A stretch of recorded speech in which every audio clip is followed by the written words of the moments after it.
श्री नवीन नायक जी, प्रमुख सचिव सचिवालय प्रशासन, सचिवालय प्रशासन के अन्य अधिकारी और कर्मचारीगण, हमारे सचिवालय परिवार के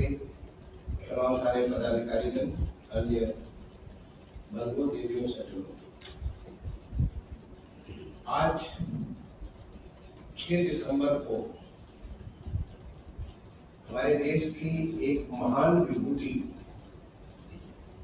जिसे भारत रत्न से, जो देश का सर्वोच्च सम्मान होता है, उससे नवाजा गया, डॉक्टर भीमराव अंबेडकर का परिनिर्वाण दिवस है। आज के दिन 1956 में उन्होंने अपने सारे कृतित्वों को, अपने सारे कर्मों को हम सबके बीच छोड़ करके एक नए कार्य के लिए, एक नए रचना के लिए भगवान के तत्पर गए, और उसको ही याद करने के लिए, उनके उन कृतित्वों को याद करने के लिए आज हम सारे लोग यहाँ पे मौजूद हैं। इसी प्रकार से पूरे देश भर में तमाम सारी जगहों पर बाबा साहब का परिनिर्वाण दिवस मनाया जा रहा है। ऐसे ही 14 अप्रैल, जिस दिन 1891 में उन्होंने बड़े साधारण परिवार में जन्म लिया था, और उसको हम एक राष्ट्रीय अवकाश भी सारे देश में, सारे प्रदेशों में अवकाश के रूप में मनाते हैं, और उस दिन भी बहुत सारी सभाएं होती हैं। तमाम सारे प्रदर्शनी लोग उसको बड़े उत्साह के साथ बाबा साहब को याद करते हैं, उन तमाम सारी चीजों के लिए जिसको जाने जाते हैं। बड़े साधारण से परिवार में पैदा होने के बावजूद वो अपने व्यक्तित्व के, अपनी रचनात्मक शक्तियों के इतने धनी थे कि उन्हें किसी और ने स्पॉन्सर किया, और उन्होंने देश में विदेश में शिक्षा ग्रहण की। उनके ज्ञान को देखते हुए जब संविधान सभा बनाई गई, तो संविधान का अंतिम प्रारूप बनाने के लिए, संविधान सभा बहुत बड़ी संविधान सभा, लगभग 400 सदस्य थे उसमें। जब पाकिस्तान का विभाजन हुआ तो उसमें लगभग 300 सदस्य थे, तो एग्जैक्ट नंबर याद नहीं है, 290, 298 ऐसे कुछ नंबर इतने सदस्य हुआ करते थे। और संविधान सभा की अध्यक्षता हमारे पहले राष्ट्रपति डॉक्टर राजेंद्र बाबू ने, जो हमारे पहले राष्ट्रपति थे, वो करते थे। लेकिन संविधान में क्या शब्द लिखा जाएगा, कैसे लिखा जाएगा, किस रूप में आएगा, पहला अध्याय क्या होगा, दूसरा अध्याय क्या होगा, तीसरा अध्याय क्या होगा, हर अध्याय में किस प्रकार से करें, क्योंकि ये संविधान हमारे देश की मूल आत्मा है, जिससे कि देश हमारा जब आजाद हुआ 1947 में, उसके बाद कैसे चलेगा, कैसे हमारे देश की जो व्यवस्था है, राजनीतिक व्यवस्था है, लोकतांत्रिक व्यवस्था है, वो कैसे केंद्र में, कैसे राज्य में, कैसे नगर निकाय, ग्राम सभा, सारे स्तर पे ये कैसे चलेगी, हम लोगों का क्या कर्तव्य होगा, हम लोगों को क्या अधिकार होगा, जो विदेशों से लोग हैं उनका क्या अधिकार होगा, भारत का क्या रूप होगा, जो भारत का क्या स्वरूप होगा, उसको उसके अनुच्छेद 2 में बताया कि भारत क्या है, भारत कौन सी एंटिटी, ये सारी की सारी बड़ी बारीकी की बात, ये सारी बातें आप जानते हो कि इन सारी शब्दावलियों का एक एक शब्द का अलग अलग अर्थ निकलता है। और दुनिया के जितने सारे संविधान थे उस समय, उन सारे संविधानों से उनके बेस्ट,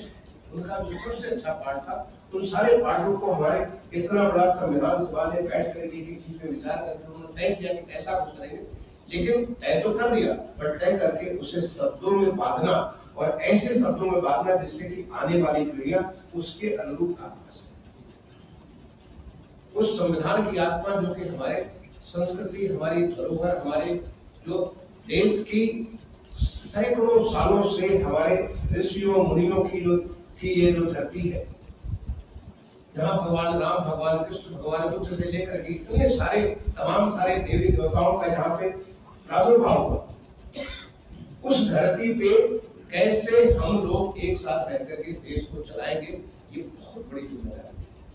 और उस जिम्मेदारी को बाबा साहब ने बखूबी, बहुत ही ईमानदारी से, बहुत अच्छे से उसको निभाया। और आज हम सबको गर्व है कि संविधान का, उनको संविधान का जनक भी कहते हैं, उन्हें संविधान का मैंने क्रिएटर भी कहते हैं, क्योंकि संविधान अल्टीमेटली वही है जो उन शब्दों में बना हुआ है।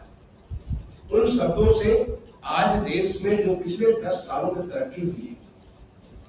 जो एक आज उत्साह जगा कि आज हमारा देश हम जहां पे है, हम अगले 23-24 सालों के भीतर भीतर एक विकसित भारत बनेंगे, एक आत्मनिर्भर भारत बनेंगे,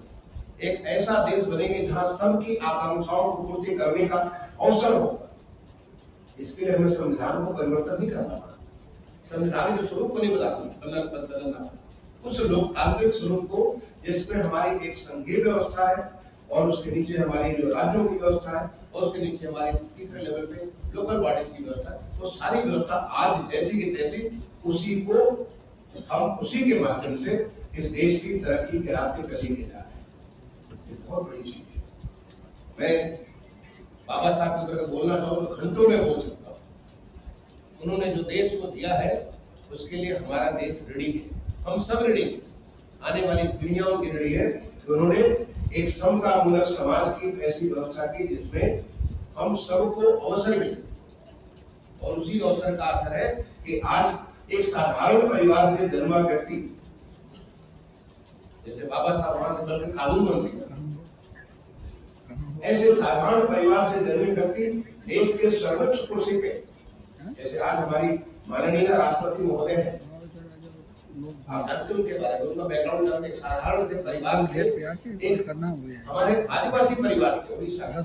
वहां पैदा हुई और तमाम सारी मुश्किलों के बीच में आप सोच नहीं सकते हो। आप अगर उनके जीवन के बारे में पढ़ोगे, हमारे राष्ट्रपति जी के जीवन के बारे में पढ़ोगे, आप सोच सकते हो कि कोई भी इंसान होगा वो कभी भी अपने आप को वहीं पर रोक लेगा, उसकी जिंदगी थम जाएगी, आगे नहीं बढ़ सकेगा। लेकिन माननीय राष्ट्रपति महोदय, उन्होंने हर चुनौती को, जिंदगी की उन सारी मुश्किलात को, जहां उन्होंने कितनी चीजें खो दी जिंदगी में, उसको, उस चुनौती को उन्होंने नए रूप में एक आध्यात्मिक ऊर्जा के साथ उन्होंने उसको आगे बढ़ा और आज हमारे देश के प्रथम नागरिक के रूप में सुशोभित है। हमारे माननीय प्रधानमंत्री, आप देखिए माननीय प्रधानमंत्री जी के बैकग्राउंड के बारे में देखिए, कहां से आए और आज हमारे देश में नहीं बल्कि पूरी दुनिया में उनकी गूंज है। पूरी दुनिया में लोग उनको पहचानते हैं, आदमी को पहचान। हमारे माननीय मुख्यमंत्री, कोई सोच सकता था एक साधारण से परिवार से, उत्तराखंड से निकल करके एक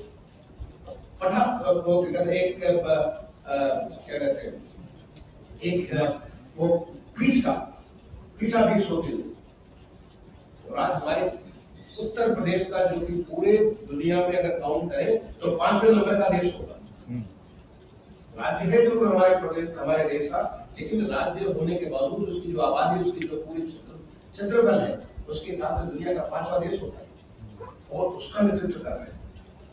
उसी का ये नतीजा है। मैं भी बहुत साधारण परिवार से निकल के, गांव से, एक साधारण गांव में जैसे आप होंगे कि पटरी लेकर के और बोरा लेकर के अपने स्कूल में पढ़ने जाते थे, पेड़ के नीचे बैठ करके पढ़ते थे। आज उत्तर प्रदेश प्रमुख सचिव, और ऐसे आप हजारों आपको ऐसे लोग मिलेंगे जो सारे लोग साधारण से जगह,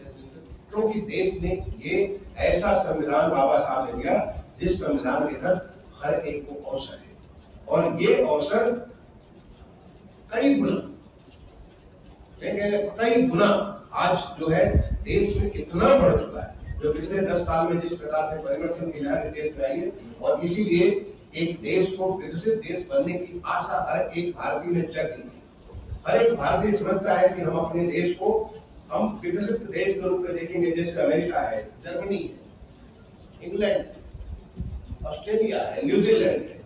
साउथ कोरिया है, सिंगापुर है। उन देशों को जब आप बात करते हैं तो उनके उसी श्रेणी में हमारा देश भी ज्यादा नहीं, आगामी 2 दशक के भीतर खड़ा होगा। और ये कैसे खड़ा होगा? इस व्यवस्था को, जिस व्यवस्था को बाबा साहब ने शब्दबद्ध किया, इनको शब्दों में डाला, तो मैं समझता हूँ कि बहुत बड़ा उनका जो कृतित्व है, और ये बताता है कि हम सब में इतनी क्षमता इन ऋषियों की जो देश में संतों के देश में तमाम सारे जो ऐसे जो हमारे देश में इतने सारे जो लोग हुए, उन सबके आशीर्वाद से जो देश की ऊर्जा है वो और ज्यादा ऊर्जावान होती चली जा रही है, और उसको ये हमारी जो व्यवस्था है उस व्यवस्था से आगे बढ़ाए। मैं इस अवसर पे बाबा साहब को अपनी तरफ से, आप सबकी तरफ से, और जो लोग नहीं है उन सब की तरफ से मैं लोगों को श्रद्धांजलि अर्पित करता हूँ। हम सब उनके ऋणी हैं और उन्हें हम हमेशा ऐसे याद करते रहेंगे। बहुत बहुत धन्यवाद।